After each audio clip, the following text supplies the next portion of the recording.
La Escuela Defensorial de la Defensoría Pública del Ecuador se complace en dar la cordial bienvenida a todas y todos al evento académico denominado Delitos Sexuales en Adolescentes. Saludamos la presencia de Magíster Tania Torres Castillo, directora de la Escuela Defensorial; Magíster Grace Patricia Vázquez Paredes, especialista de abogacía y protección de niñez de Child Fin Ecuador y formadora de este espacio académico; directores nacionales, coordinadores regionales, directores provinciales, coordinadores, coordinadoras provinciales, compañeras y compañeros defensores públicos, representantes de los consultorios jurídicos, señoras y señores estudiantes de las diferentes universidades del país, sean todos bienvenidos. En esta ocasión, la Escuela Defensorial ha preparado este evento académico con el objetivo de brindar conocimientos técnicos sobre los delitos sexuales en adolescentes. El proyecto de la Escuela Defensorial es una prioridad de la actual administración. Por lo tanto, desde este organismo se impulsan procesos de formación permanente de manera especial a los funcionarios de esta institución y a la red complementaria a la defensa jurídica pública.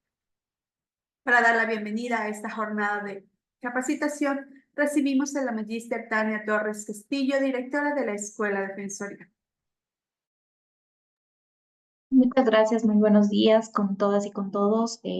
Nuevamente nos encontramos en un espacio de formación académica propiciado, como ustedes saben, por la Escuela Defensorial, el organismo de formación de la Defensoría Pública. En esta ocasión con un tema importantísimo, diría yo, y que parte también de una de las líneas de servicio que nosotros tenemos a la ciudadanía.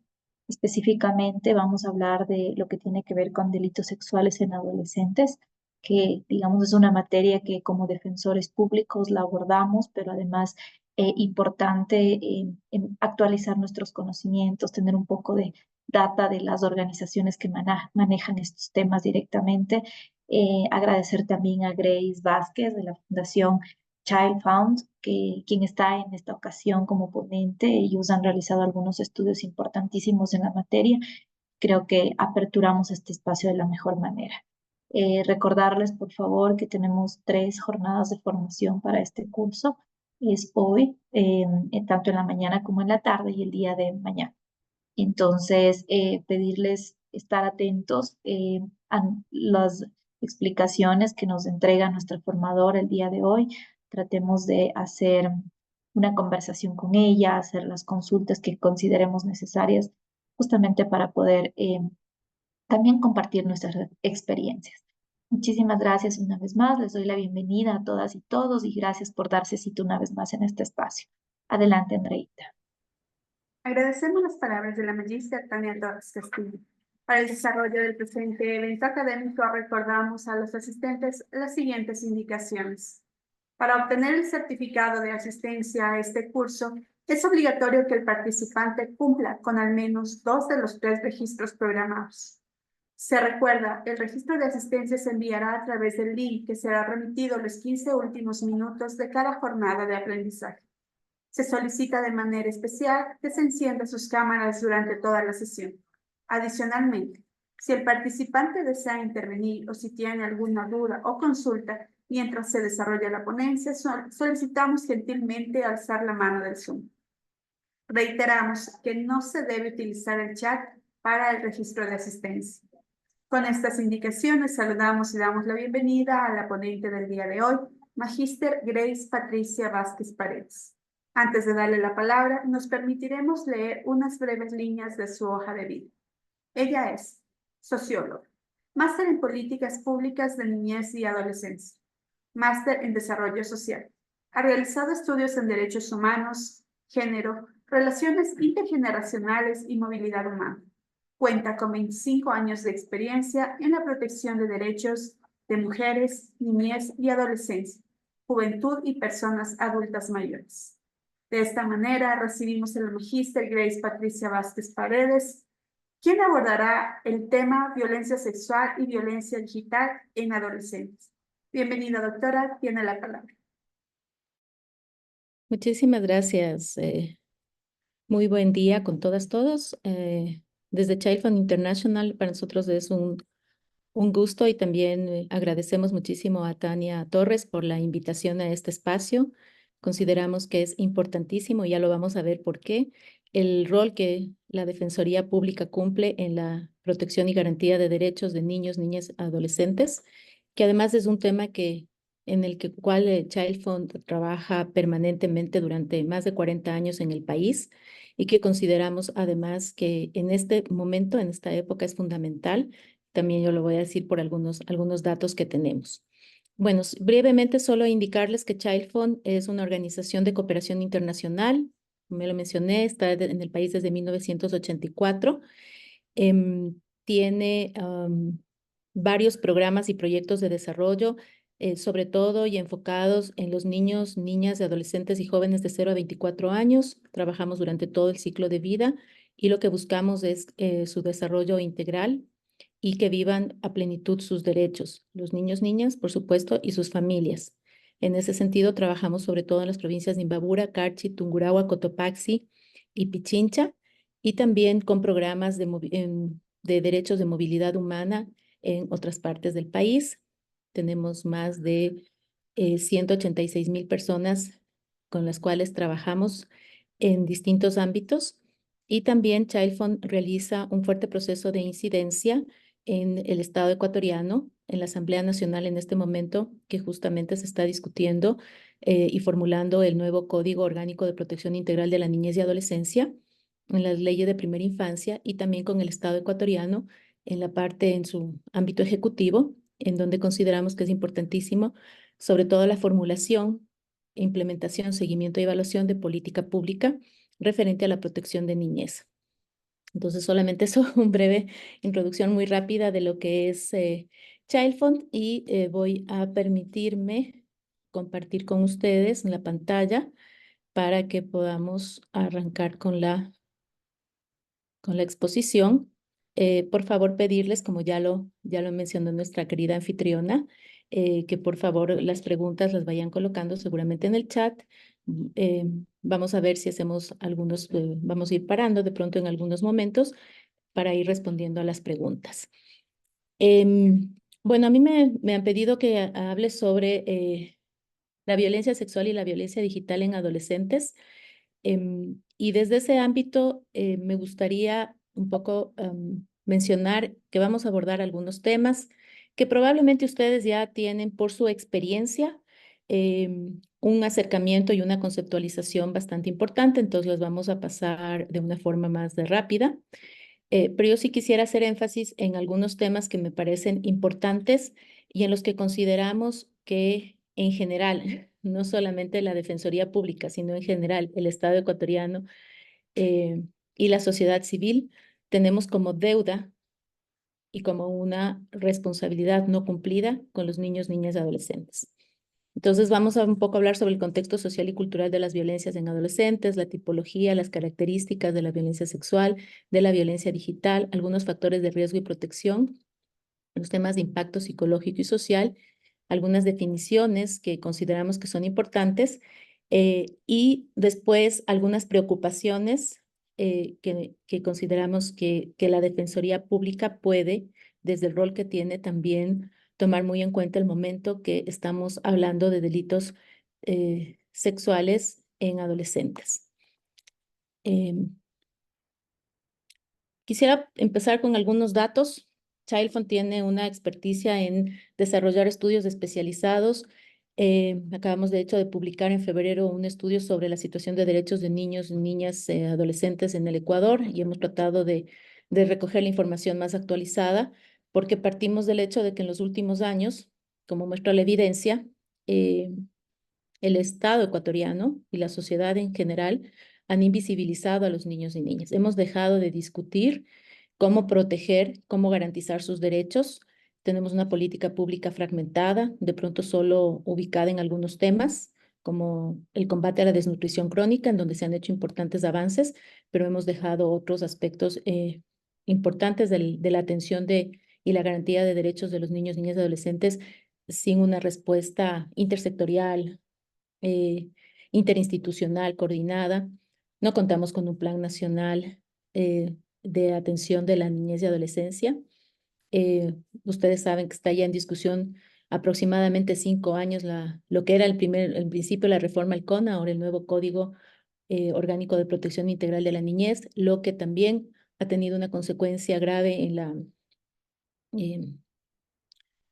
el debilitamiento del sistema de protección de niñez y adolescencia. Entonces, hay, digamos, algunos desafíos importantes. Pero para poner algunos datos y que después los podamos tomar en cuenta al momento de la reflexión, de la información que tenemos de la Fiscalía General del Estado y de algunas fuentes como la propia encuesta especializada en temas de violencia y también fuentes del Fondo de las Naciones Unidas y de la información que Child Fund ha levantado, 1 de cada 4 adolescentes ha sido víctima de violencia sexual. Niñas y adolescentes menores de 14 años son las principales víctimas de abuso sexual. Cerca de la mitad de adolescentes de entre 15 y 17 años han experimentado algún hecho de violencia a lo largo de su vida. 8 de cada 10 adolescentes han experimentado violencia en el último año. La mayor proporción de violencia se da en el ámbito social y es predominantemente sexual. El 30.9% de adolescentes, o sea, 3 de cada 10 adolescentes, ¿no es cierto? Como lo veíamos, tienen también temas específicos de haber sido víctimas de violencia sexual. El 23% en los últimos 12 meses. 65% de los casos de abuso sexual se cometen por familiares y personas cercanas a la víctima. Casi el 40% abusó varias veces de la misma víctima y el 14% lo hizo de forma sistemática. De los datos que tenemos de la Fiscalía General del Estado, entre el 1 de enero del 2018 y el 16 de junio del 2023, hay 52.051 noticias de delito y de esas 52.051 noticias del delito, solo 2.161 han recibido sentencia, es decir, el 4,15%. En 2019, por ejemplo, el 60.94% de los delitos sexuales se produjeron en niñas, niños y adolescentes, es decir, 1 de cada 6 delitos sexuales. En el caso del Consejo de la Judicatura, de los casos judicializados, igual en un periodo entre el 1 de junio del 2018 y el 30 de junio del 2023, se judicializaron 9.006 casos, 2.097 fueron resueltos con sentencia condenatoria, 428 hubo ratificaciones de inocencia, 41 casos con sentencia mixta, porque existen más de 2 procesados, y de 6.440 casos no tenemos información. De datos del Ministerio del Interior, entre enero 2021 y junio 2023, de acuerdo a la base de datos, se registraron 27.917 delitos, 13.956 por abuso sexual, 11.206 violaciones, 2.408 acosos sexuales, 347 fueron registrados como violencia sexual contra la mujer y miembros del núcleo familiar. Un poco la caracterización de las víctimas es que 1.576 fueron hombres, es decir, 7.35% de las víctimas fueron hombres, y el 92.64%, es decir, 19.856 fueron mujeres. Aquí no tenemos una desagregación por niños, niñas, adolescentes, ¿no? Los anteriores datos sí teníamos esa desagregación. Estos son datos de la Defensoría Pública del 2022, igual a los casos de violencia sexual cometidos hacia niños, niñas y adolescentes. Se tienen 8.368 casos patrocinados de procesados, o sea, el 80.16%. 2.070 casos patrocinados de víctimas, es decir, el 19,83%. De estos casos, 102 fueron archivados, 126 recibieron sentencia condenatoria, 52 casos recibieron sentencia ratificadora de inocencia y no se tiene información de los 10.158 casos restantes que corresponden al 97%. En caso de los datos de violencia digital, la información que tenemos nos da cuenta un poco de cómo se producen, ¿no es cierto? Y de cuáles son estas principales preocupaciones. En Ecuador, 6 de cada 10 niñas y jóvenes han sufrido acoso y o violencia sexual en línea. Las formas más comunes fueron amenazas de violencia sexual, lenguaje ofensivo y acoso sexual. La mitad de los casos de utilización de personas para exhibición pública con fines sexuales entre el 2014 al 2022 son niñas y niños. El 54% del total de denuncias por violencia contra niñas y niños entre el 2014 y el 2022 en la Fiscalía fue por grooming. 35% del total de denuncias entre el 2014 y el 2022 fue por uso de imágenes y videos de explotación sexual de niños, niñas y adolescentes para lo que más se conoce y que no está bien llamado como es pornografía infantil. 1 de cada 4 casos de extorsión sexual entre el 2014 y el 2022 son de niños y niñas. 1 de cada 3 casos de turismo con fines de explotación sexual en el mismo periodo corresponde a niños y niñas. Un poco los datos que también nos dicen, una encuesta que hicimos especializada en niños y niñas es que el 42% que han estado expuestas a acoso en línea se sienten estrés psicológico y emocional. 13% han recibido fotos con contenido sexual. 38% han recibido invitaciones de personas desconocidas. 1 de cada 10 niñas y jóvenes tiene baja autoestima o pierden confianza en sí mismas por temas de acoso y violencia sexual en línea. 24% de las niñas y jóvenes se sienten inseguras físicamente. O sea, no es solamente el hecho de sentirse inseguras mientras están navegando por las redes, sino que también se sienten en el ámbito físico.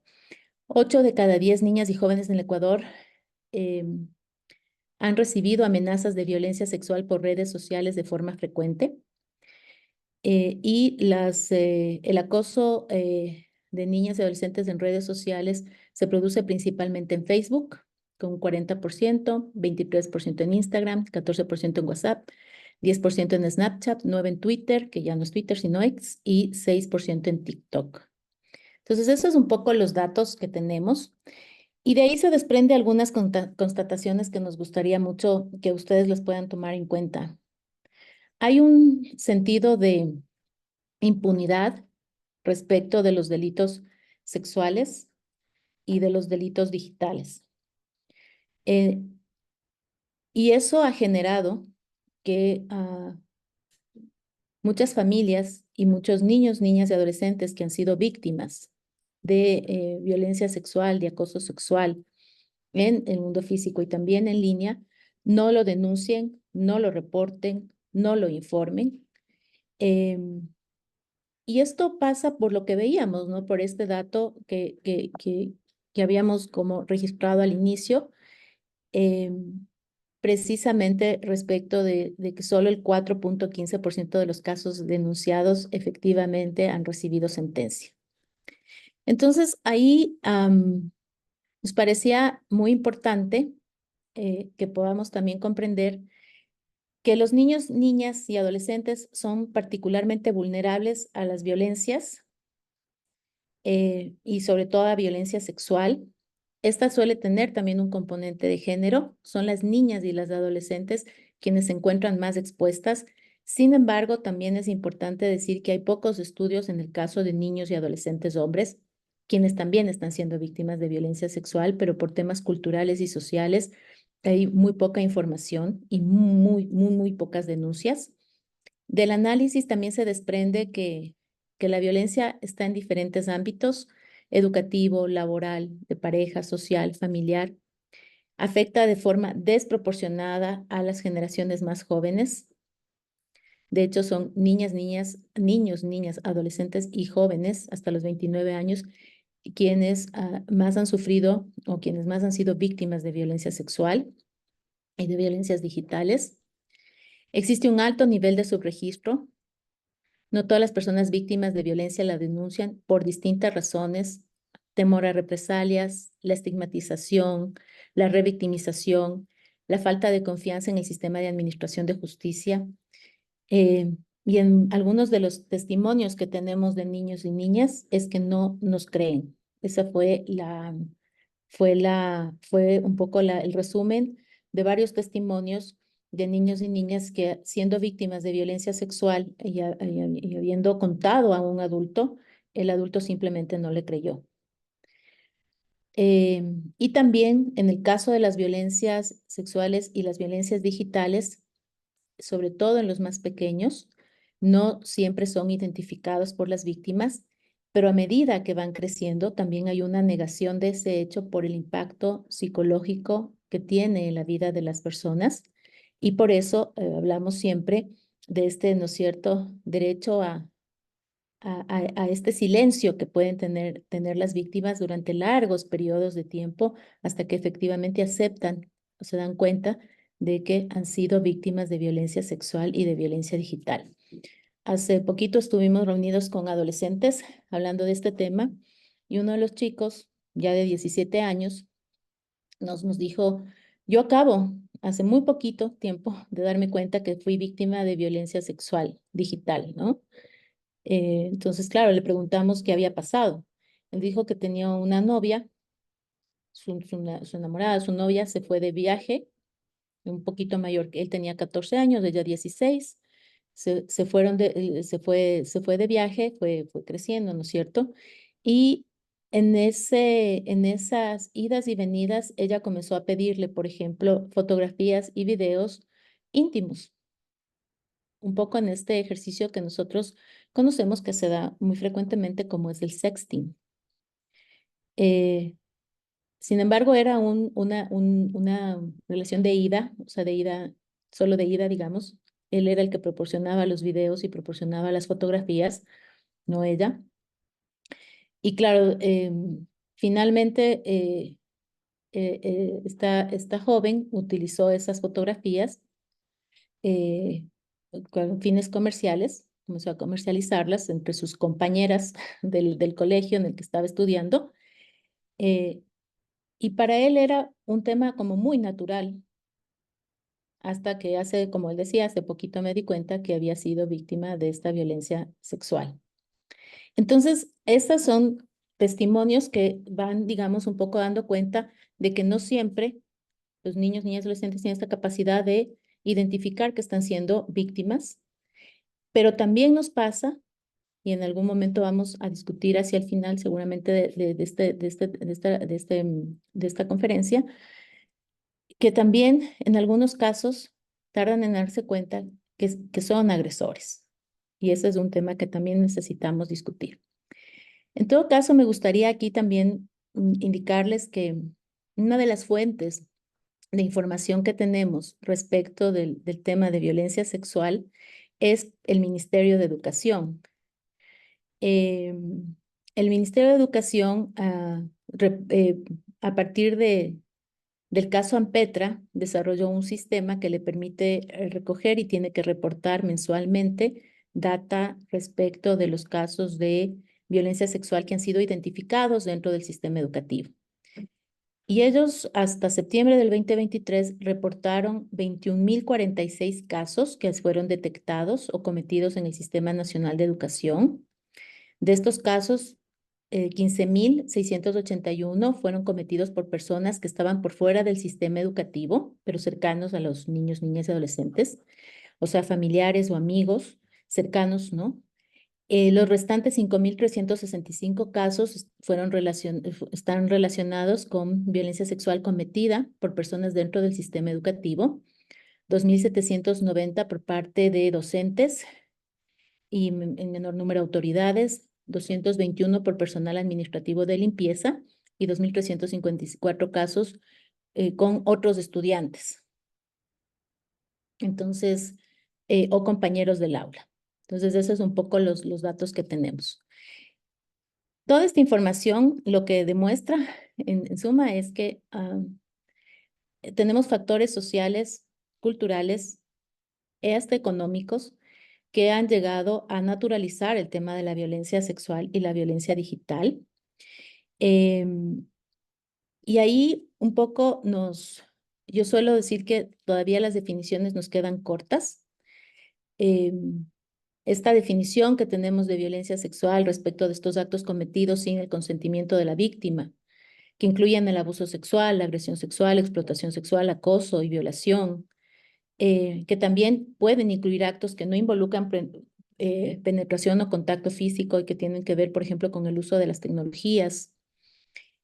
Nos dan cuenta de distintas situaciones que se van manifestando, se van presentando, ¿no es cierto?, en la vida y en la cotidianidad de los niños, niñas y adolescentes, y que además nos dan también cuenta de que hay unos factores comunes. Yo voy a pasar la definición porque ustedes mejor que yo la conocen. Además, saben, hay toda unos delitos que ya están tipificados en nuestro código orgánico integral penal, como son el acoso sexual, la distribución de material pornográfico, la corrupción de niños, niñas y adolescentes, la utilización de personas para exhibición pública con fines de naturaleza sexual, los contactos con finalidad sexual con menores de 18 años por medios electrónicos, la oferta de servicios sexuales con menores de 18 años por medios electrónicos. Decirles que en los últimos 4 años, a partir de la pandemia, ha crecido exponencialmente los casos de uso y utilización de niños y niñas y adolescentes para la producción de materiales de explotación sexual. Y antes hablábamos de un país que consumía pornografía con imágenes de explotación sexual de niños, niñas y adolescentes, pero en este momento ya estamos hablando de un país que está produciendo estos materiales y lo está produciendo a costa, obviamente, de la explotación sexual de niños, niñas y adolescentes.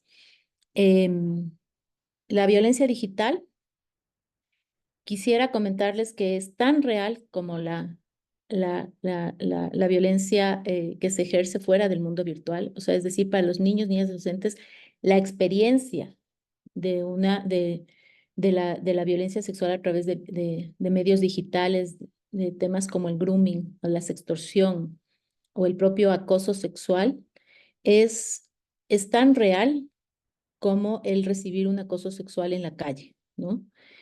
Entendemos por violencia virtual, digital, la difusión de imágenes, videos o mensajes a través de cualquier medio de comunicación con la intención de producir daño psicológico, sexual y emocional, así como la producción y divulgación de contenidos que promuevan la explotación, discriminación, control y o atente contra la dignidad de niños, niñas y adolescentes. Algunos tienen fines económicos, otros no.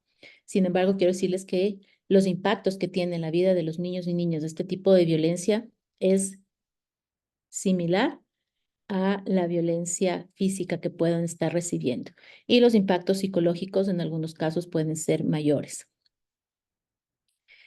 Y entonces por violencia digital vemos acoso, amenazas mediante el envío de imágenes con contenido sexual y o mensajes agresivos y hostigadores en cuentas de correo electrónico, mensajería telefónica, redes sociales, la intimidación a las personas con la intención de golpearla, abusarla sexualmente y o matarla si no accede a sus deseos, la amenaza de la publicación o la publicación y difusión de imágenes, mensajes o correos íntimos, sexuales, o que podrían avergonzar a los niños, niñas y adolescentes, el compartir un conjunto de imágenes o videos íntimos a través de las plataformas de redes sociales, el grabar un hecho violento y difundirlo a través de las redes sociales con la intención de burlarse, de ridicularizar a las víctimas. Tenemos casos ahora de abuso y violencia sexual contra niños, niñas y adolescentes producidos por inteligencia artificial, en donde obviamente se promueve, digamos, este tipo de delitos contra los niños y niñas, y van surgiendo una serie de nuevos afectaciones que se producen contra los niños y niñas. Algunas ya están tipificados en el Código Orgánico Integral Penal y otras todavía tienen que ser identificados y tipificados.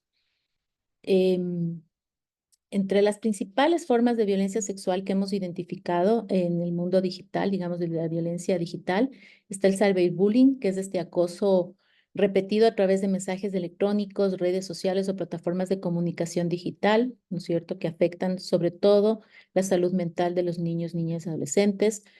Los temas de sexting no consensuado, que es este envío y distribución de imágenes a videos íntimos sin el consentimiento de la persona afectada.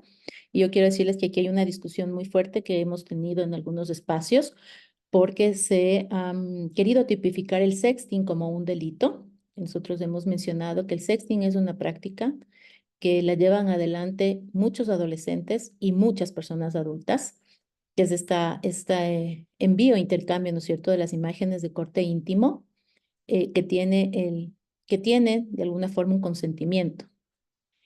Entonces nosotros lo que hemos hablado es que es algo que no debería estar tipificado. Sin embargo, el sexting tiene un gran riesgo y es que en un momento dado se rompa este consentimiento, ¿no es cierto?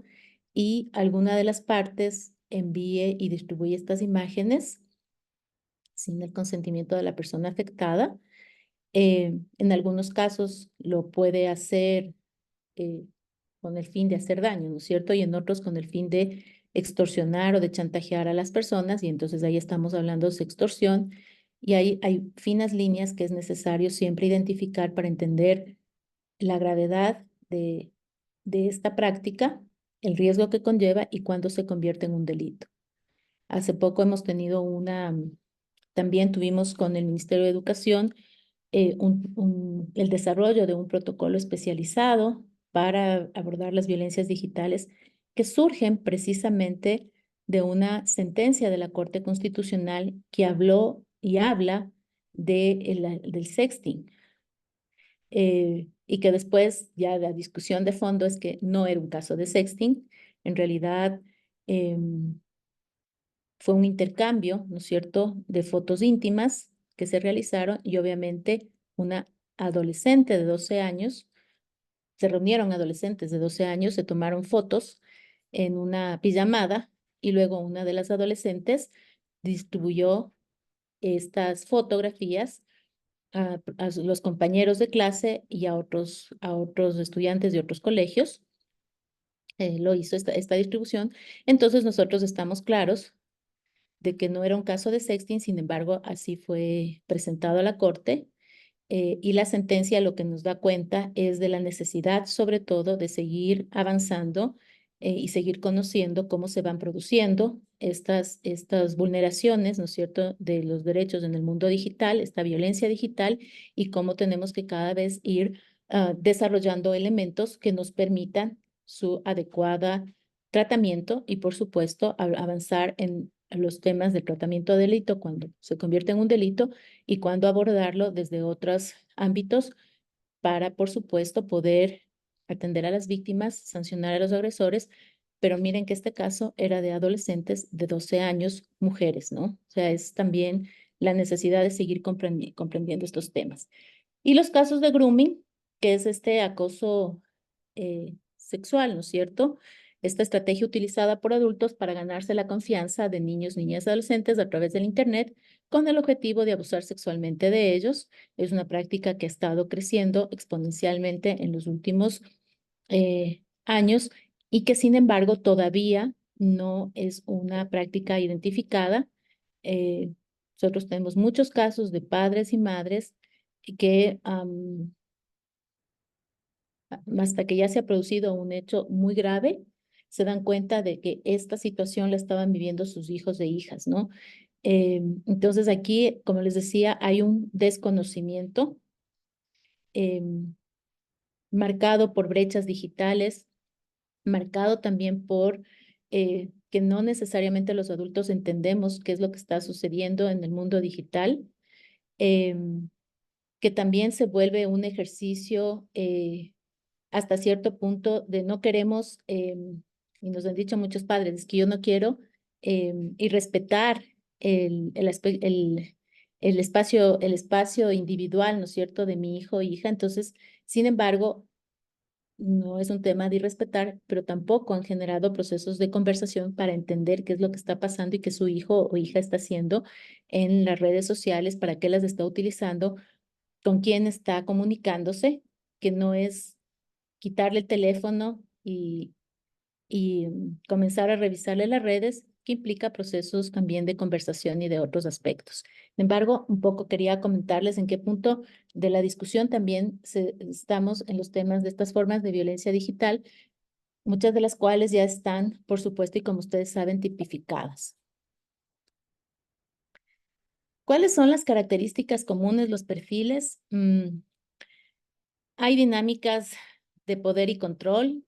Generalmente todas estas formas de violencia, el agresor lo que hace es ejercer control sobre la víctima. Hay un secreto y un silencio. La víctima suele ser intimidada para no denunciar. En el caso, como les decía, de la violencia sexual que se produce sobre todo en los ambientes muy cercanos de los niños, niñas, adolescentes, son padres, hermanos, abuelos o amigos cercanos a la familia quienes abusan sexualmente de los niños, niñas, adolescentes, utilizan muchos medios para intimidar a las víctimas a que no denuncien. Y a veces son las propias familias las que no denuncian por distintos motivos, desde la dependencia económica al agresor hasta el miedo a ser estigmatizados y también el que no le creen necesariamente a los niños y niñas que están viviendo esta situación. Y también hay unos ciclos de violencia en nuestra sociedad que son episodios recurrentes de abuso y reconciliación que están todo el tiempo permanentemente permeando las relaciones sociales de las familias y de los agresores y de las víctimas.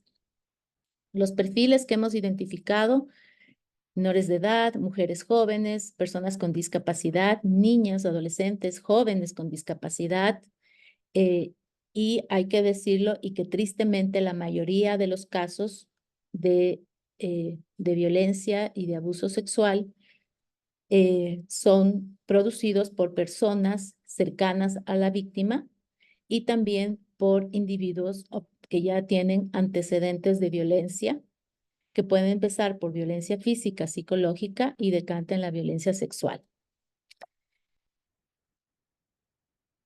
¿Cuál es este impacto psicológico que hemos un poco y social en las víctimas? En lo inmediato, el shock, el miedo, la confusión, la culpa. E inclusive estas fases llevan a la propia negación y por eso muchos de los casos de abuso y de violencia sexual no se denuncian inmediatamente. Y es porque hay estas mezclas de shock, de miedo, la confusión, la culpa, todo lo que se produce ese momento, que lo que muchas veces hace la víctima como un mecanismo de defensa es la negación, es decir, esto no pasó. A largo plazo, hemos identificado trastornos de ansiedad, depresión, estrés postraumático, baja autoestima. De los estudios que se tienen, varias víctimas de suicidio y de daños autolíticos fueron víctimas de violencia sexual en su niñez o en su adolescencia, que eso les llevó precisamente a cometer el acto de suicidio. Y también tenemos muchos casos en los que estos trastornos, como decimos, se van produciendo a largo plazo y es en ese momento en que muchas veces la víctima acepta efectivamente, y eso pasa muchísimo, 10 años después, la víctima acepta que fue víctima de violencia sexual. Por eso tan importante la imprescriptibilidad de los delitos, ¿no? El que tenemos en este momento. Tenemos muchas autolesiones, comportamientos de riesgo, dificultades académicas de los chicos y chicas, cambios de comportamiento, por ejemplo, de la noche a la mañana dejan de dormir bien, dejan de alimentarse bien, dejan de cuidarse, tienen mucho temor. Nosotros trabajamos muchísimo las violencias digitales, entonces, claro, los padres nos dicen, pero yo ¿cómo detecto esta situación? Y les digo, es sencillo, usted comienza a ver que los chicos y chicas cambian. Y en la adolescencia, es que no, es que es la edad del burro. Es que los chicos, los adolescentes son así, es que un día están bien y otro día están mal. Y entonces atribuimos supuestamente a estos cambios de edad estos otros síntomas que se presentan cuando somos víctimas o cuando son agresores también sexuales. Entonces, en esa medida es importantísimo, les decimos, el tener esta cercanía de un poco de identificar estos casos. Pero también, obviamente, ustedes como defensores públicos el poder un poco entender este contexto puede ayudarles también en el momento que están haciendo su trabajo, ¿no es cierto?, en la defensa de los casos. Y muchos de los chicos comienzan a tener comportamientos de riesgo que inclusive lo que hacen es generar una imagen negativa de ellos y entonces los sancionamos por ejemplo, consumos de drogas y otros actos de violencia que cometen cuando lo que están haciendo es tener una manifestación respecto de haber sido víctimas de violencia sexual. Entonces, es un poco entender esta complejidad de cómo se va construyendo estos cuadros, ¿no es cierto?, de muchos adolescentes que siendo víctimas de violencia sexual se convierten en agresores o comienzan a tener comportamientos de riesgo, que además lo único que hace es generar una imagen negativa de ellos y ellas que limita muchas veces el acceso a justicia. Los impactos sociales, estigmatización, la vergüenza, el rechazo social, el aislamiento con el bullying, con el cyberbullying, con el acoso, nos pasa muchísimo. Estas situaciones en que los chicos y chicas se sienten rechazados y eso tiene unas implicaciones en sus propios comportamientos, se ponen en mayor riesgo. Hay dificultades de confiar en los otros, problemas en las relaciones afectivas. Muchas veces los padres de madres dicen, pero ¿por qué no lo contaste a tiempo? Y muchas veces como adultos nosotros también lo decimos, pero ¿por qué no lo contaste apenas sucedió? Es precisamente porque lo que hace la violencia sexual y lo que hace la violencia digital es minar, ¿no es cierto?, debilitar esta posibilidad que tienen los niños, niñas, adolescentes de confiar en los adultos. Porque muchas veces fue un adulto de confianza, entre comillas, el que cometió el delito sexual. Y también esto sucede, no hay que negarlo, no es solamente de un adulto hacia adolescentes, sino entre los propios adolescentes. Muchos de los casos de violencia sexual son de hermanos mayores hacia hermanos menores, hermanas menores. Y también hay por supuesto, obstáculos en su desarrollo educativo y profesional, limitaciones en la participación social, aislamiento y otros factores que tienen este impacto en las relaciones sociales. Generalmente, en los casos de violencia sexual, el victimario utiliza la fuerza, las amenazas, el amedrentamiento, la manipulación para anular el consentimiento de las víctimas y cosificar su cuerpo para el acto sexual. Por eso nos preocupa muchísimo el que varias adolescentes que han sido víctimas de violencia sexual hablan de haber consentido las relaciones sexuales con sus agresores. Y estos consentimientos pasan muchas veces por temas como lo que muy comúnmente se llama la seducción.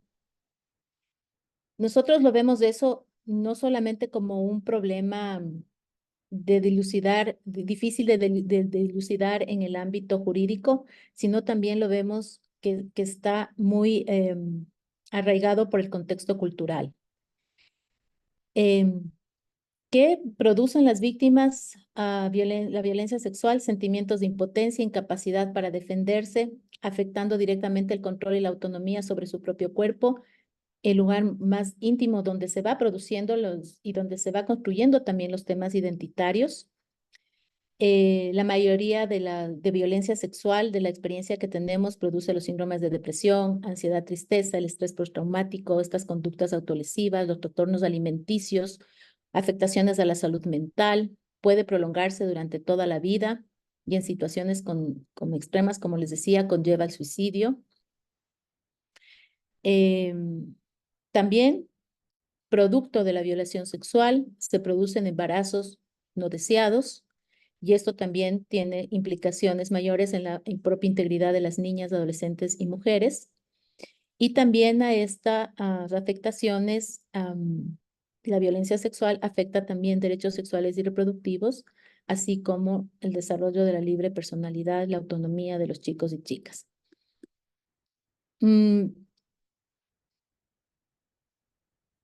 Y un poco en el contexto social y cultural de la violencia sexual y digital en adolescentes, lo que nos preocupa muchísimo es cómo la sociedad ecuatoriana en su conjunto ha normalizado la violencia. Esta normalización de la violencia pasa por aceptar y minimizar muchas veces los actos de acoso sexual que después decantan en temas de violencia sexual. En muchos casos se tolera la violencia, se la normaliza, se la internaliza, lo que, como decíamos, dificulta las denuncias y la búsqueda de ayuda.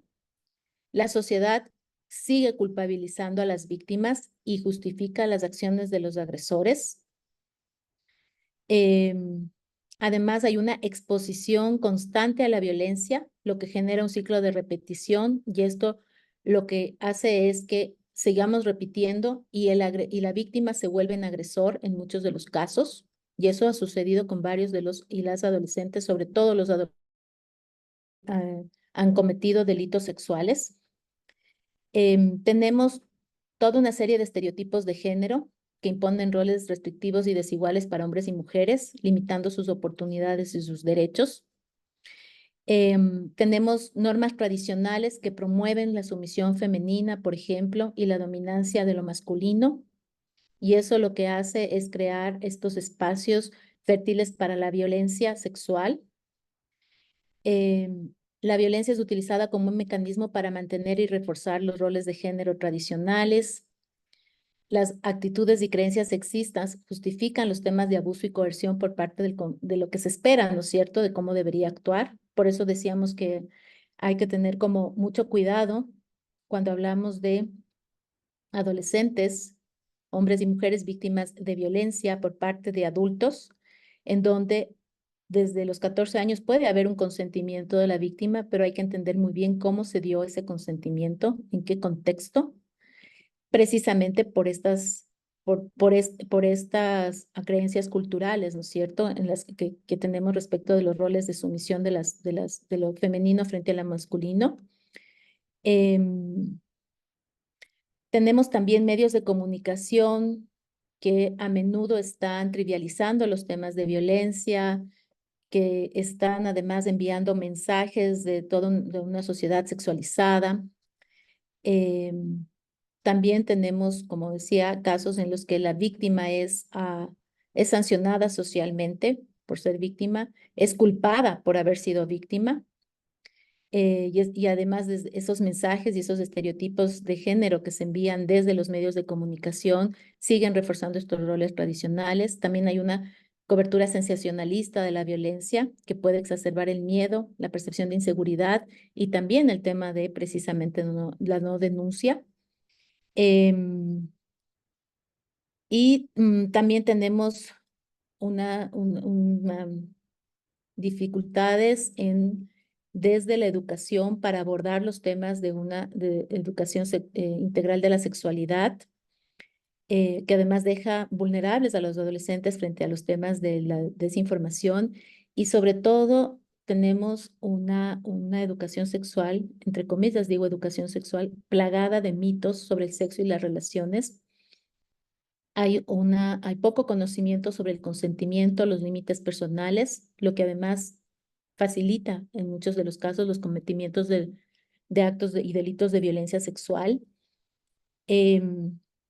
Como les decía, niños y niñas y adolescentes no tienen la suficiente información para identificar lo que podrían ser comportamientos abusivos, ni saben dónde buscar ayuda. Hay poca claridad respecto de cuáles son las rutas de protección o las rutas de denuncia. También tenemos dificultades para abordar estos temas desde los propios como docentes, desde la propia familia, es decir, en general está plagado de mitos y tabúes. Algunos de los chicos con los que conversábamos hace poquito, precisamente por el tema de violencia sexual, y le preguntamos que dónde él aprendió sobre el tema de las relaciones sexuales, y nos dijo una cosa que me pareció como interesante a tomar en cuenta, y él hablaba que aprendió de los videos pornográficos. Entonces alguien le decía, y dijo, pero no se parecen nada ni a las películas, ¿no? Y yo le preguntaba qué películas, y él hablaba de las 50 sombras de Grey y otras películas, y otros videos a los que están teniendo acceso. Y decía, pero las relaciones sexuales no se parecen en nada a eso. Entonces, ahí hablamos muchísimo de cómo también los chicos y chicas están teniendo esta aproximación hacia eh, la educación sexual. Tenemos relaciones de poder desequilibradas en donde se crean estos entornos de dominación y de control que son aceptables y esperados. En los casos de violencia digital entre pares, por ejemplo, teníamos chicos y chicas que veían como muy natural, sobre todo las chicas, pero también los chicos, como muy natural que su pareja tenga sus claves de sus redes sociales, que les revisen o revisar los teléfonos de los mensajes y de los chats de sus parejas, y lo veían como algo muy natural, como parte de la confianza que se tiene que tener dentro de las parejas. Entonces, cuando le decíamos que eso es una forma de violencia, nos decían, no, no, eso es una forma de confianza. Yo confío en él y él confía en mí. Y así, estas distintas formas, ¿no? de violencia. También, y es una de las cosas que nos pareció importante mencionarle aquí a ustedes, que son además también como esta primera línea también de apoyo, ¿no es cierto?, a las víctimas, es que a menudo ellas sienten que enfrentan discriminación y falta de apoyo como una barrera para el acceso a justicia. Consideran que están en una posición de desventaja social, económica muchas veces, no tienen los recursos para poder enfrentar estos procesos, pero también no entienden cómo presentar la denuncia, cómo acercarse o qué debería hacer. Y lo que les decía también con esta sensación de impunidad, muchas veces nos han dicho, pero ¿para qué? No va a pasar nada. Entonces, este es un poco de lo de cuál es este contexto de estos factores sociales y culturales que tienen una relación directa con el trabajo que ustedes tienen que hacer y que también son los desafíos que probablemente tienen que enfrentar cuando están frente a víctimas y también frente a agresores adolescentes, víctimas de agresores adolescentes en los temas de violencia sexual y digital. En el caso de los temas digitales, también igual hay una normalización de la violencia en la sociedad que también está impregnada y que también permeabiliza todos los temas digitales. Miren que los discursos de odio están presentes en 2 de cada 3 mensajes de ex, discursos de odio, de discriminación. Está muy naturalizado los temas de acoso por redes sociales. Hay muchos estereotipos de género y de los roles tradicionales que además se van justificando, ¿no es cierto? Y se van reproduciendo a través de las más medias y que tienen una exposición impresionante precisamente en redes sociales. Hay como decíamos, de estas desigualdades en los temas de control y poder que también se manifiestan en la violencia digital y que nos parece muy importante que se tomen en cuenta el momento que ustedes están haciendo un abordaje, ¿no es cierto?, con las víctimas. Tomemos en cuenta que el acceso temprano que los niños y niñas tienen a las tecnologías y las redes sociales también los están exponiendo a riesgos de ser víctimas de violencia y abuso y acoso sexual a través de las redes.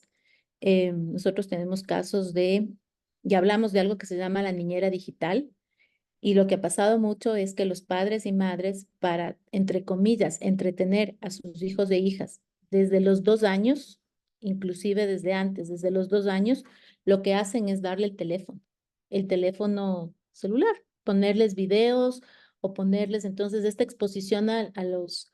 Y puede ser que les estén poniendo videos educativos, sin embargo, esa exposición a las tecnologías luego hace que, por supuesto, sigan teniendo un mayor acceso que puede también estar exponiendo a situaciones muy graves.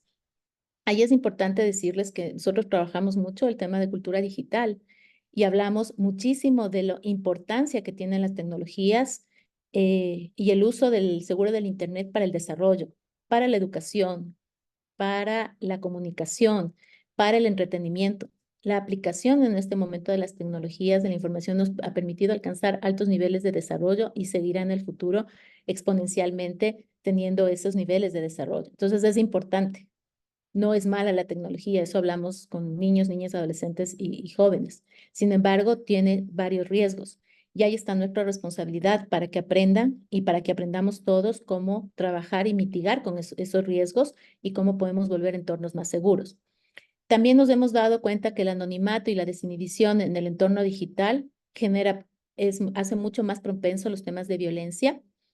Hay una proliferación de contenidos sexuales y violentos en el mundo digital. El tema de la pornografía que les decía era los adolescentes hace 30 años tenían poco acceso a la pornografía o el acceso que tenían era sobre todo a través de revistas y de videos que tenían que alquilar, que no era tan sencillo acceder. Sin embargo, ahora a través de las redes sociales, el acceder a pornografía, a contenidos sexuales y violentos es muy fácil.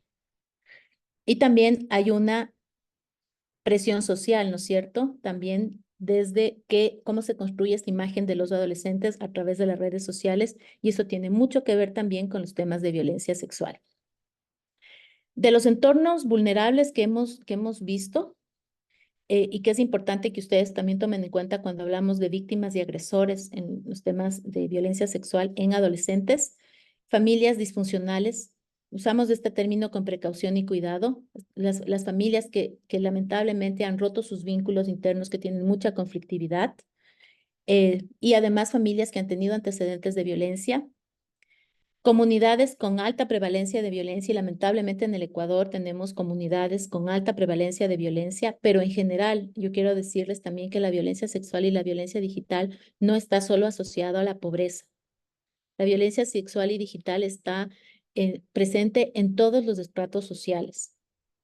Y tenemos casos emblemáticos de abuso de violencia sexual en estratos altos, en estratos económicos altos, si queremos llamarlo de esa forma. Entonces, realmente no es algo que esté asociada solamente a los temas como pobreza, aunque sí nos hemos dado cuenta que puede tener formas mucho más graves en los grupos vulnerables.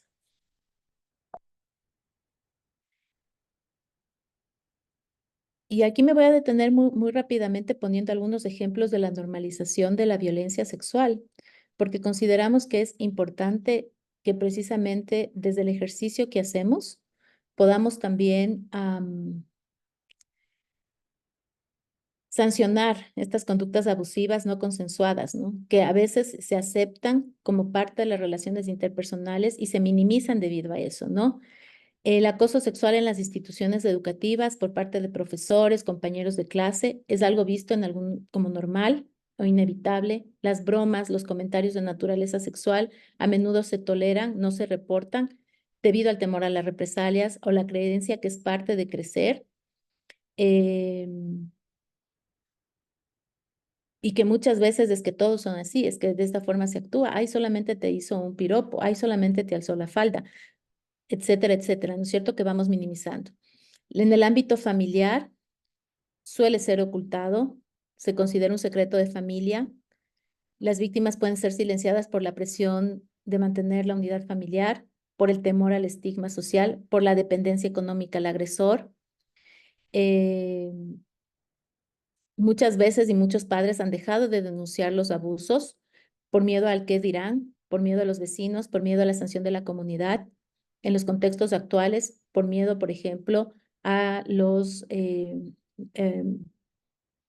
GBOs, porque muchas veces los agresores sexuales son parte de grupos de violencia, grupos organizados delincuenciales.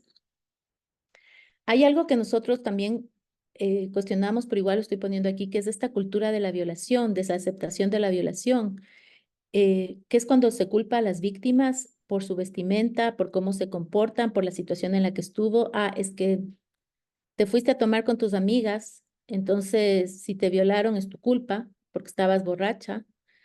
Y entonces se le culpa a la víctima en vez de responsabilizarle a los agresores. Por eso les decía que tiene un factor cultural importante que entenderse. Y todavía en el Ecuador tenemos como comentarios de ella, se lo buscó por vestirse así, por irse a tomar con sus amigos, y eso termina normalizando la violencia. En el mundo, en la violencia digital, también el acoso cibernético se percibe, por ejemplo, como una parte inevitable de estar en línea. Y especialmente entre los adolescentes. Los comentarios hirientes, los rumores falsos, la difusión de contenidos humillantes se ven como algo normal y se minimiza ese impacto. Y de hecho, muchas veces los adolescentes y los adultos nos dicen, ay, pero si solamente le enviaron una foto de un desnudo, o sea, ¿por qué tanto drama, entre comillas, no? Si solamente fue la foto de un desnudo, o solamente le pidieron la foto de ella desnuda, o sea, no pasa nada que se tome una foto desnuda, por ejemplo, ¿no? La difusión del contenido íntimo sin consentimiento, este sexting no consensuado, es algo común, como les decía, el tema del sexting, de compartir las imágenes íntimas.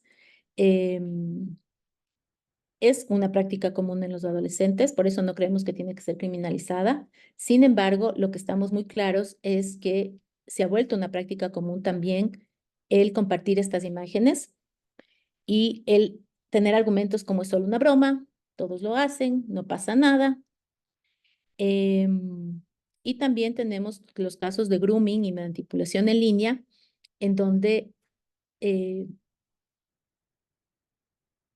se piensa que es algo raro, que es algo excepcional, que eso no está pasando, que los chicos y chicas son súper pilas como para darse cuenta cuando algún adulto les está engañando y les está pidiendo fotos o quiere acercarse para explotarlo sexualmente, pero quiero decirles que la práctica del grooming es algo muy común que está pasando y que es la puerta de entrada para casos de explotación sexual mucho más graves. Y entonces, estos factores como el machismo y el patriarcado, estas actitudes machistas en nuestra sociedad que refuerzan la idea, por ejemplo, de que los hombres tienen derecho a controlar y dominar a las mujeres, lo que les mencionaba de esta violencia entre pares, normalizan la violencia sexual, la poca educación, esta ausencia de programas educativos. Esto es algo que también se ha trabajado. Tenemos ya una política pública de educación integral de la sexualidad, pero que en este momento llega a solo el 40% de las escuelas del país. Son 16,000, solo llega al 40%.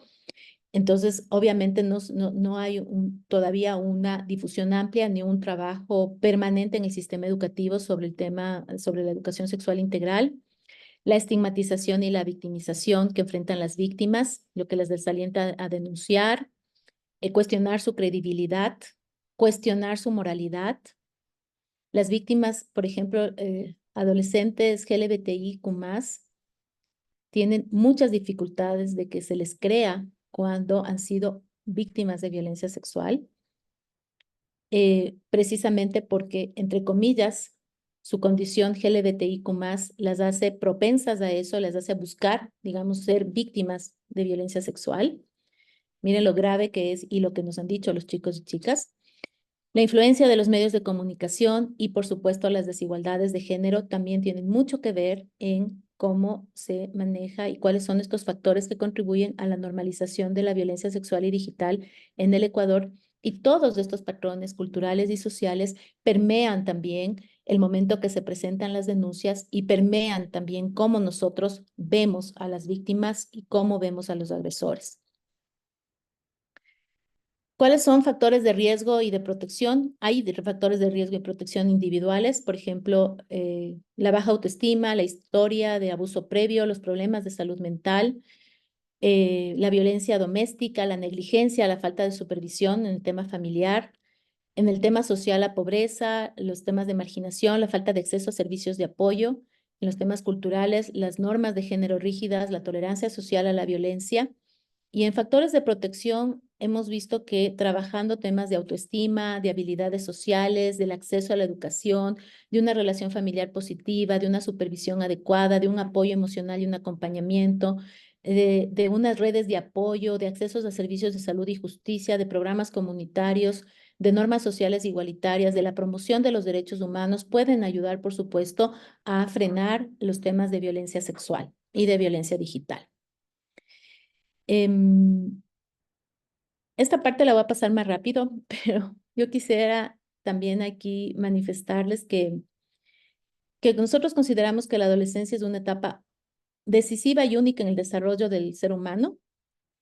No es solamente el cambio cognitivo no físico, sino también es esta conciencia sexual que adquieren los chicos y chicas a medida que vas creciendo. No quiere decir que los niños no lo tengan, lo tienen también, pero en la adolescencia es en donde trabajas muchísimo más esta conciencia sexual respecto del cuerpo. Y esta madurez sexual y reproductiva que se va adquiriendo, también puede en muchos de los casos volverles vulnerables, como decíamos, ¿no es cierto?, a situaciones de violencia sexual.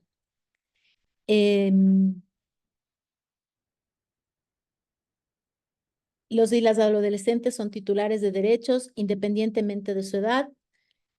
Ejercen de manera progresiva estos derechos conforme a la evolución de sus facultades de autonomía. Este proceso de maduración y aprendizaje van adquiriéndolo, ¿no es cierto?, competencias, comprensión y mayores niveles de asumir responsabilidades y ejercer sus derechos. Y eso también, de alguna forma, tiene un impacto en las acciones que van haciendo respecto de su cuerpo y también respecto de su relación con otros adolescentes y con otros adultos. Yo quería poner esto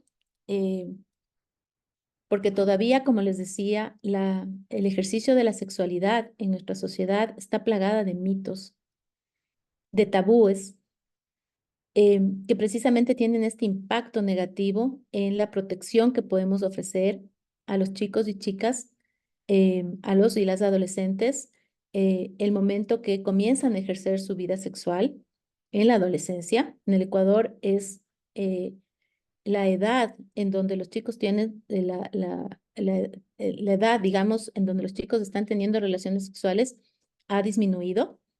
El inicio de sus relaciones sexuales ha disminuido. Y me refiero a las relaciones consensuadas, ¿no es cierto? Esta edad ha disminuido. Antes era de los 16 años, ahora es de los 13, 14 años. Y no quiero hablar de los temas de violencia sexual porque en el Ecuador tenemos niñas de 10 años embarazadas, víctimas de violencia sexual, es decir, también digamos, lo que está sucediendo en la vida sexual de los niños, niñas y adolescentes de nuestro país es algo que tiene que ser analizado, pero que también pasa por entender los derechos sexuales y reproductivos que ellos y ellas tienen, entender nosotros y entender ellos y ellas también. Esto, perdonen, a 30 años de la convención que lo sigamos hablando, los adolescentes son sujetos de derechos, ustedes lo saben, eso se marca desde la convención aprobada en el Ecuador, pero también ha permeado toda nuestra institucionalidad y toda nuestra normativa. Este reconocimiento de que son sujetos de derechos, de que son un elemento activo en la participación de la sociedad, pero al mismo tiempo el hecho de que sean sujetos de derechos en este proceso de crecimiento y de maduración nos obliga como sociedad y como instituciones al ofrecer una protección especial para que puedan gozar el ejercicio de sus derechos sexuales y reproductivos y de otros derechos, como el libre desarrollo de la personalidad, a tomar decisiones libres e informadas, voluntarias, responsables sobre su sexualidad, vida y orientación sexual, a la privacidad. Todo esto está reconocido desde la Constitución, en nuestro Código de la Niñez y en todo el marco constitucional que tenemos. Y lo pongo porque esto va a ser importante luego cuando vemos al adolescente como víctima y cuando vemos al adolescente como agresor. Cuando vemos a los adolescentes como víctima, es importante que entendamos que el objetivo principal no es castigar al procesado, o descubrir la verdad procesal. Sí es importante, por supuesto, pero lo que les estamos pidiendo muchas veces es que tengamos en consideración siempre las garantías de protección especial a la víctima. Un niño, niña, adolescente víctima de violencia sexual tiene que ser protegido. Obviamente, esperamos que se castigue al procesado, pero tiene que ir a la par. Al mismo tiempo que castigamos al procesado, tenemos y se busca su sanción, tenemos que buscar la protección de los niños, niñas y adolescentes. Y eso obviamente nos obliga a que vayamos de la mano con el sistema de protección el momento que estamos trabajando, ¿no es cierto?, sobre un caso de violencia sexual contra niños, niñas y adolescentes. No olvidarnos de las medidas de protección.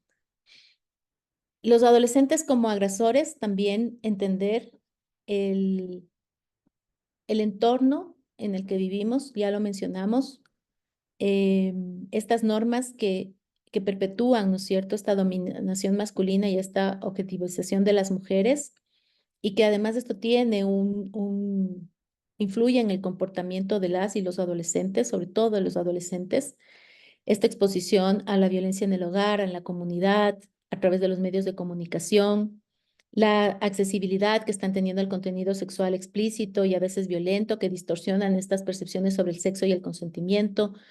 También entender cuáles son sus antecedentes. Un adolescente que es un agresor sexual pudo también haber sido víctima de abuso sexual o físico. Los trastornos de conducta, los trastornos de personalidad, otros problemas de salud mental,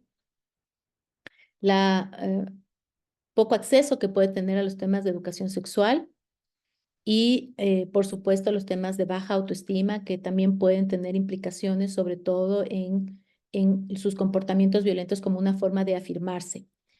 Esto no quiere decir que estamos justificando a los adolescentes agresores sexuales. Lo que estamos diciendo es que es necesario entender el contexto en el que están desarrollándose y cuáles son estos factores, porque a la vez que estamos buscando una sanción para ellos, también tenemos que encontrar cuáles pueden ser aquellos mecanismos que desde un proceso de justicia restaurativa puedan en un momento dado ayudarles a superar, ¿no es cierto?, esta condición de agresor y obviamente pueda generar estos procesos restaurativos y de reparación. Estas obligaciones del Estado, y esto probablemente lo van a ver seguro en las otras dos conferencias, nos obligan muchísimo a pensar desde el Estado cuáles son las obligaciones que tenemos de tomar estas medidas inmediatas, de la debida diligencia, de trabajar en los temas de prevención, de investigación, de sanción, de reparación, lo que precisamente implica el acceso a la justicia penal a los que han sido víctimas de violencia, pero también el acceso a una justicia especializada, restaurativa, para los agresores adolescentes, o sea, el que puedan efectivamente ser juzgados dentro de la justicia que les corresponde como adolescentes. Y también decirles que si somos incapaces de juzgar estos actos de violencia, si no logramos este acceso efectivo a la justicia, esto implica que quede en la impunidad y lo que ha hecho es que se alienten nuevos abusos, crezcan los delitos sexuales en los últimos años y que también mandemos un mensaje a la sociedad de que la violencia contra niños, niñas es aceptable y es normal. Y aquí nosotros estamos muy claros que ustedes tienen una partecita de todo, de todas las acciones que como Estado y sociedad civil tenemos que hacer, pero que obviamente el de negar justicia a las distintas víctimas y sobrevivientes también refuerzan estas relaciones de desigualdad. Esto nos parecía importante ponerlo en este espacio porque precisamente una de las dificultades que estamos teniendo en este momento frente al crecimiento de la violencia sexual es este subregistro y esta baja cantidad de denuncias que se presentan. Lo más complejo, nos parece a nosotros, es la identificación del delito. O sea, y por tanto, si yo no estoy muy claro de que estoy siendo víctima, tampoco lo puedo denunciar. Y eso también está pasando con los agresores, o sea, con adolescentes agresores, ¿no? Obviamente la intención es que la investigación sea oportuna, sea oficiosa, sea exhaustiva, que se agoten todos los medios legales disponibles, que esté orientada a la verdad, la captura, el enjuiciamiento, el eventual castigo de los responsables, que se establezcan los procedimientos apropiados de la recolección y el recaudo de la prueba, así como que se asegure la participación efectiva de la víctima. Y en el caso de niños, niñas y adolescentes, que como habíamos hablado, se tenga en cuenta la protección especial que pueda ser salvaguardada por los investigadores y juzgadores y que se considere la prevalencia del interés superior del niño. Esto nos parece muy importante. Lo seguimos repitiendo 30 años ya desde la convención y lo seguiremos repitiendo.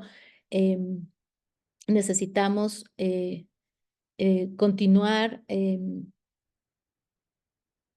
transversalizando en las acciones que realizamos la prevalencia del interés superior del niño y también pensándolo en la lógica de lo que les hablaba. Hay muchos factores culturales y sociales en los cuales muy difícilmente podemos hacer podemos entenderlos sin una interpretación adecuada de qué significa esta protección especial y qué significa este marco de actuación desde el Estado respecto del interés superior del niño. Lo digo por lo que ya hablamos, de esta justificación muchas veces que hacemos de los casos de violencia, de la normalización que tenemos de la violencia física, psicológica y sexual, de inclusive esta creencia que tenemos de, miren lo grave que es que muchos padres justifican violencia física contra sus hijos, argumentando que es lo mejor para la crianza de los niños, para que sean personas de bien, entre comillas, ¿no? Para que no sean malos. Entonces yo le castigo físicamente, yo lo afecto psicológicamente, ¿no es cierto? Que ejerzo esta violencia física, esta violencia psicológica, que además es un paso para la violencia sexual, porque espero que con este acto de violencia él sea una persona buena. Entonces, esta distorsión que tenemos respecto de estas prácticas, ¿no es cierto?, normalizadas, también tienen un impacto el momento que entramos en el ámbito judicial. Por eso era importante trabajar más profundamente desde entender cómo se aplica el interés superior del niño en estos casos y también cómo estamos hablando de la protección especial.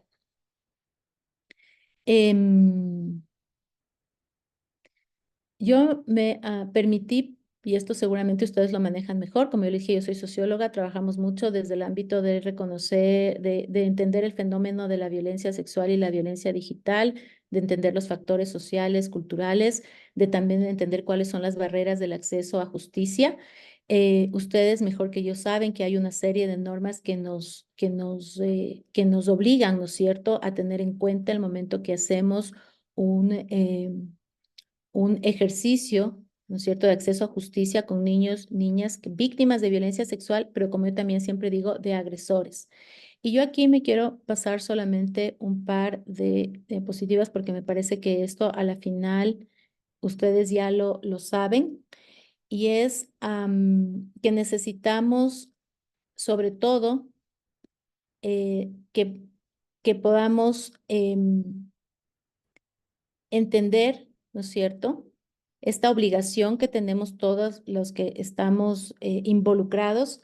Y aquí hablamos también, como les decía, desde las organizaciones de sociedad civil, nosotros nos consideramos corresponsables también de la garantía y protección de los derechos del niño, entendiendo que el Estado es el garante de estos derechos y que nosotros tenemos ahí también una corresponsabilidad. Entonces, Importantísimo, por favor, el momento que ustedes están haciendo este juzgamiento, están, más que juzgamiento, digamos, están em, em, atendiendo estos casos que se presentan, que como vimos el 80% son de eh, presuntos agresores, ¿no es cierto? Y el 20% de víctimas, eso es lo que nos dice la estadística que ustedes muy gentilmente compartieron el año anterior. Importantísimo que puedan tener en cuenta estos principios de no discriminación. Vimos el tema de violencia, cómo está permeado de factores que tienen que ver interseccionalidades entre el género, entre la etnia, entre la condición social, económica, que puedan tomar en cuenta el interés superior, la evolución de las facultades de los chicos, la celeridad, que puedan incluir también la comprensión de la violencia sexual como una forma de discriminación hacia los niños, niñas, adolescentes, hacia las mujeres, que se garantice a los niños, niñas y adolescentes el derecho a ser escuchados, tomando en cuenta esta progresividad respecto de la edad, del grado de comprensión, del nivel de madurez, así como todas estas garantías del debido proceso que les asisten, mucho más al ser niños, niñas y adolescentes, tomando en cuenta que no se representan a sí mismos, que son los adultos quienes estamos en este proceso de representación. Y también me voy a saltar esto porque yo sé que ustedes seguramente lo manejan muy bien. Quería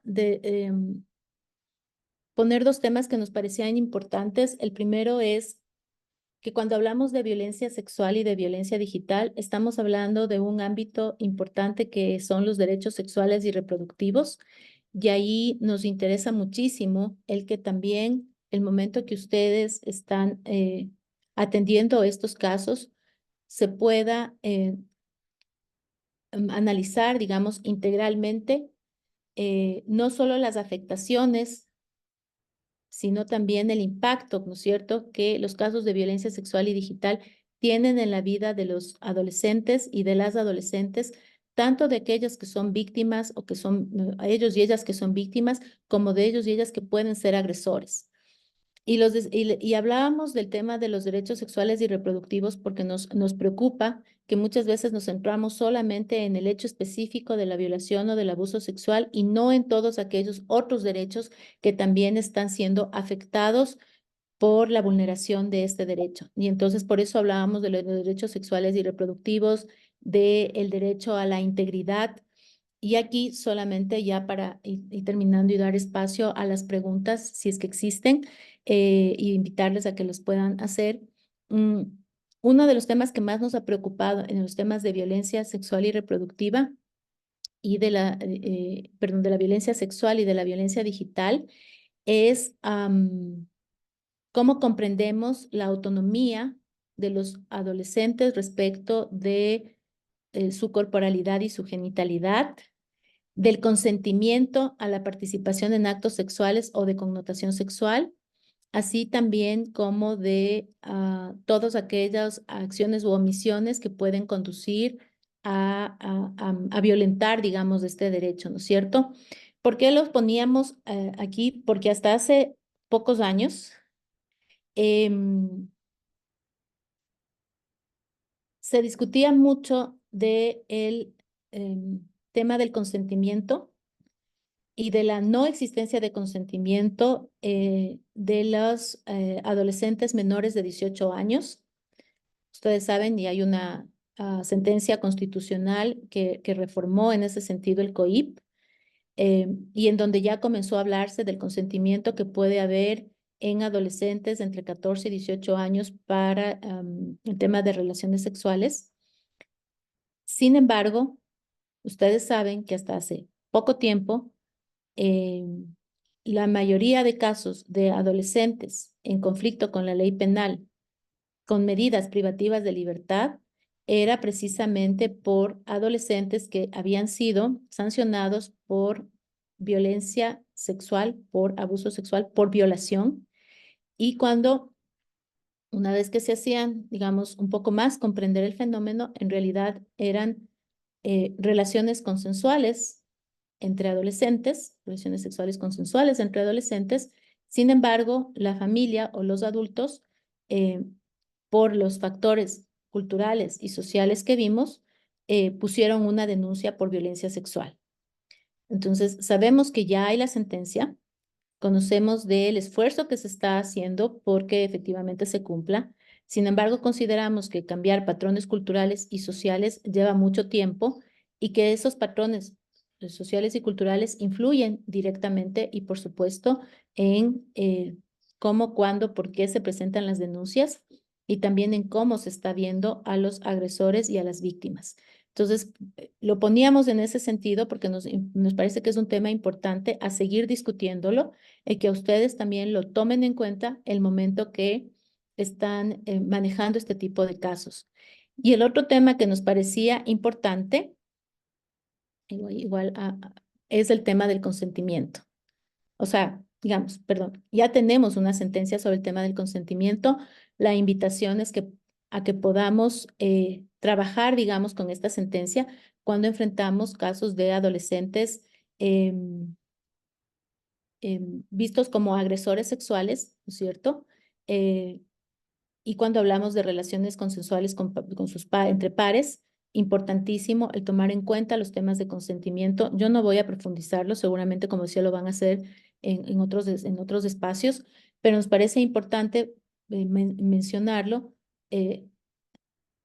precisamente porque varios, como les decía, de los casos de adolescentes que fueron sancionados con medidas privativas de libertad, lo hicieron desde esta norma que hablaba efectivamente de que no existe consentimiento y nosotros estamos hablando de que sí es necesario tomar en cuenta el consentimiento y aplicarlo en los casos, inclusive en los que para poder salir de dudas. Estamos hablando de relaciones sexuales entre pares. Y esto nos ayuda a cambiar también, ¿no es cierto? La idea de cambiar también la percepción que podemos tener de los y las adolescentes y también entender todos estos factores que vimos en la primera parte. Y el otro factor es el proceso de escucha. Es importantísimo que podamos garantizar el acompañamiento que requieren las y los adolescentes de acuerdo a su realidad y contextos, evitando que sean influenciados por terceros, por supuesto, para que pueda recogerse sus testimonios y que además pueda ser realizado una sola vez, respetando todas las garantías procesales mínimas y especiales que se requieren en el caso, considerar las reglas de percepción del testimonio.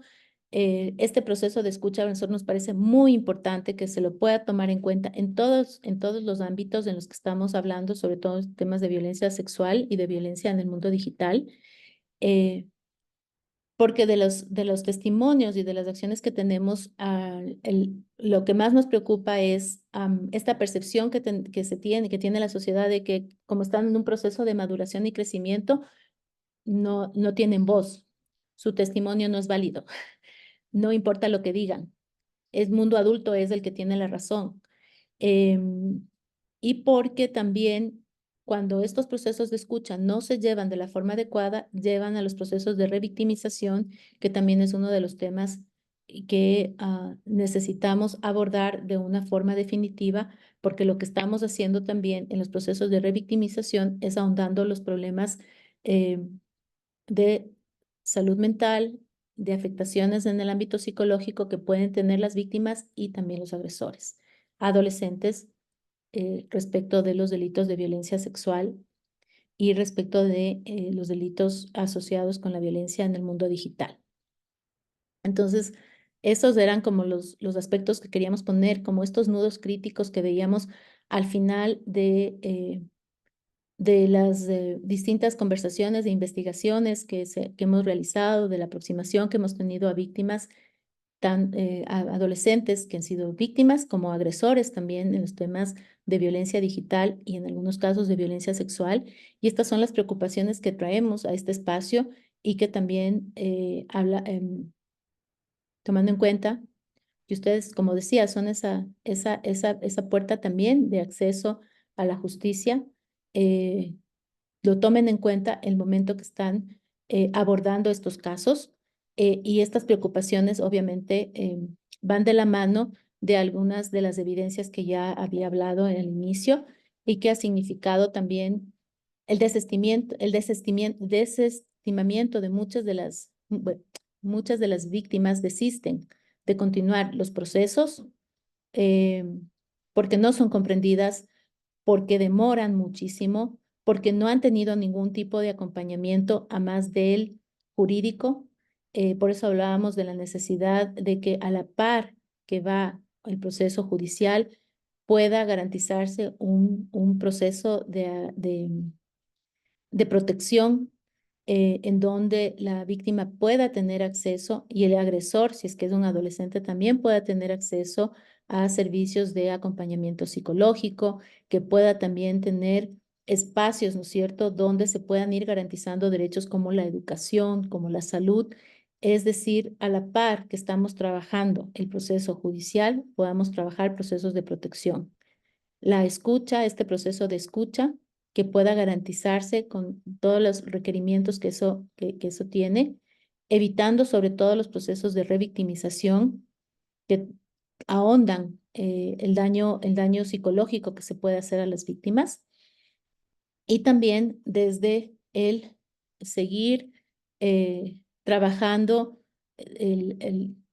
otros procesos ya que no necesariamente les corresponden a ustedes, pero que también es necesario tener en cuenta y que yo me voy hacia el final, que son precisamente el trabajar con temas de intervención temprana, la identificación de las señales de riesgo, trabajar en los temas de educación, trabajar también en los temas de política pública, es decir, estamos muy claros de que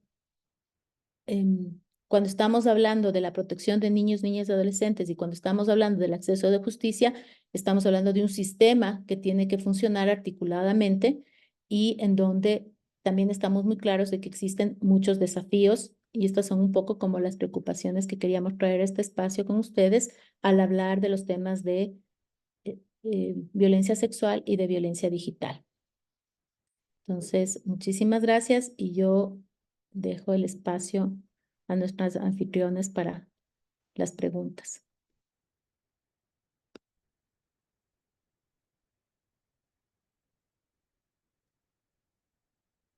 Agradecemos la importante y excelente exposición de nuestra ponente el día de hoy, la doctora Grace Vázquez, e invitamos a cada uno de los participantes, si desean o tienen alguna inquietud, pueden hacerlo a través del chat de Zoom o levantar la mano igual por este medio.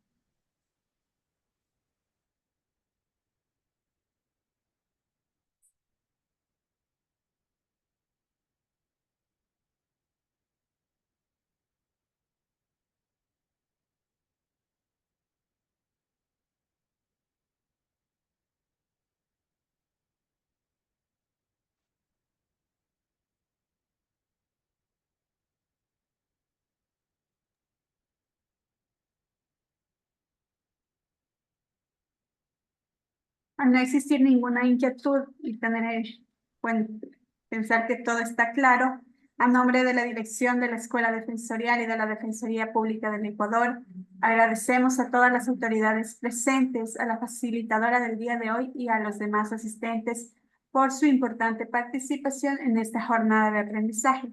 Les recordamos que esta jornada de capacitación continuará el día de hoy en el horario de 15 a 17 horas con la ponencia de la magíster María Verónica Poli Chiriboga, directora ejecutiva de la Fundación Tierra de la Humanidad y miembro del Pacto por la Niñez y Adolescencia, quien abordará el tema integridad sexual como bien jurídico tutelado respecto de medidas socioeducativas impuestas a adolescentes en conflictos con la ley.